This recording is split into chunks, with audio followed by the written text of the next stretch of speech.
దేవుని స్తోత్రములు. ఈరోజు దేవుడు మనతో మాట్లాడుతున్న వాగ్దానము, యెహోవా యందు భయభక్తులు కలిగి చెడుతనమును విడిచిపెట్టుము.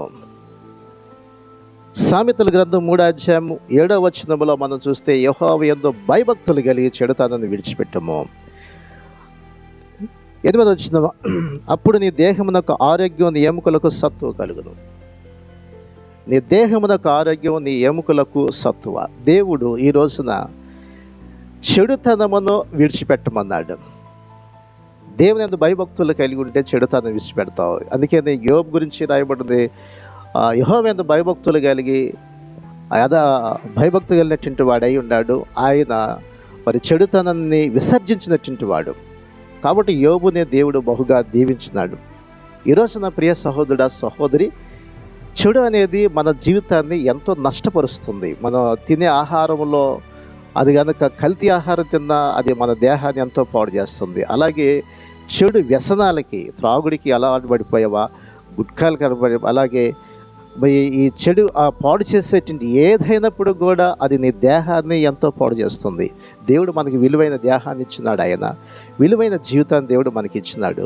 కాబట్టి మన దేహం బాగుండాలి, మన ఎముకలో సత్తువ బలంగా ఉండాలి అంటే చెడుతనాన్ని విడిచిపెట్టాలి. మోషే 120 సంవత్సరాలు వచ్చిన ఒంట్లో సత్తువ తగ్గలేదు, దృష్టి మందగించలేదు. ఎందుకంటే దేవుని కొరకు జీవించాడు. అతను దేవునితో నడిచాడు కాబట్టి దేవుడు అతనికి శక్తి, బలం ఇచ్చినాడు ఆయన. కాబట్టి ఈ రోజున నీ జీవితంలో కూడా చెడుతనాన్ని విడిచిపెట్టేస్తే నీ దేహమునకు ఆరోగ్యం, నీ ఎముకలు ఎంతో సత్తు ఉంటుంది, ఎంతో బలం ఉంటుంది. అందుకనే కాలేబు అంటాడు, నేను వేగు చూడటానికి వెళ్ళినప్పుడు, కానాను చూడటానికి వెళ్ళినప్పుడు అప్పుడు 40 సంవత్సరాలు లీడు. మరి ఈ రోజున నేను కానాన్లో అడిగిపెట్టినప్పుడు ఇప్పుడు 55 సంవత్సరాలు అవుతుంది, 85 సంవత్సరాలు అవుతుంది. నేటికి అదే బలము, యుద్ధం చేయగలను, మరి పరిగెత్తగలను, అదే బలం ఇచ్చాడు అన్నాడు. ఎవరిచ్చారు ఈ బలము? దేవుడే ఇచ్చాడు. బలము ధరింప చేసే దేవుడే. కాబట్టి నీ దేహానికి ఆరోగ్యం ఇస్తాడు. ఈ రోజున అనారోగ్యాల్లో, సమస్యల్లో, శోధనలో ఉండవా? ఎందుకు అనారోగ్యాలు వస్తాయి?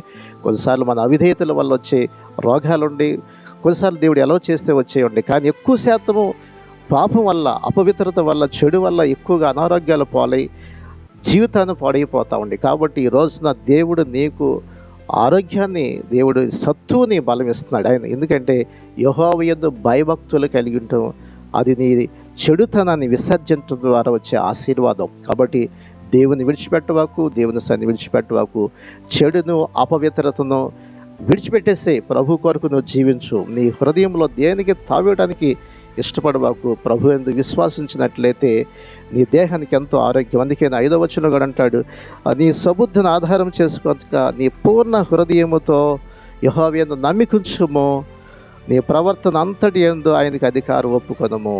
కాబట్టి నీ ప్రవర్తన అంతటి యందు కూడా ఆయనకి, దేవునికి అధికారం ఇవ్వాలి. నీ స్వబుద్ధిని నువ్వు ఆధారం చేసుకోవద్దు, నాకు అన్నీ తెలుసు కదా అనుకోవద్దు. పరిపూర్ణంగా దేవుని మీద ఆధారపడి ఆయన కొరకు నువ్వు జీవించినట్లయితే ఆయన నిన్ను ఆశీర్వాదకరంగా చేస్తాడు. ఈ భూమి మీద నువ్వు ఆరోగ్యవంతుడిగా ఉంటావు, ఆశీర్వాదకరంగా ఉంటావు. అలాగే నిత్య జీవితాన్ని కూడా నువ్వు పొందుకుంటావు. నీ పాపములు ఒప్పుకోవటం ద్వారా, పశ్చాత్తాపడం వల్ల, ప్రభు తిరగటం వల్ల క్రీస్తు నిన్ను ఆయన నీకు నిత్య జీవితాన్ని ఆయన అనుగ్రహించేవాడుకున్నాడు. ఈ కొద్ది మాటలు మన వినికుల్లో దేవుడు దీవించునుగాక. చిన్న ప్రార్థన చేద్దాం. పరిశుద్ధుడా, ప్రేమగల తండ్రి, ఈ వర్తమానాన్ని వింటున్న ప్రతి సహోదరిని దర్శించండి, దీవించునైనా. చెడుతనాన్ని విసర్జించడం వల్ల పరిశుద్ధత, పవిత్రత పెరుగుతుంది. అలాగే దేహానికి ఆరోగ్యము, ఎముకలుగా సత్తు ఉంటుంది. ఈ లోకములో ఆయన నీ కొరకు పవిత్రంగా మేము బ్రతుకుతాం. వీళ్ళందరూ దర్శించి, దీవించి, ఆశీర్వదించమని యేసయ్య నామమున అడుగుచున్నాం తండ్రి. ఆమేన్.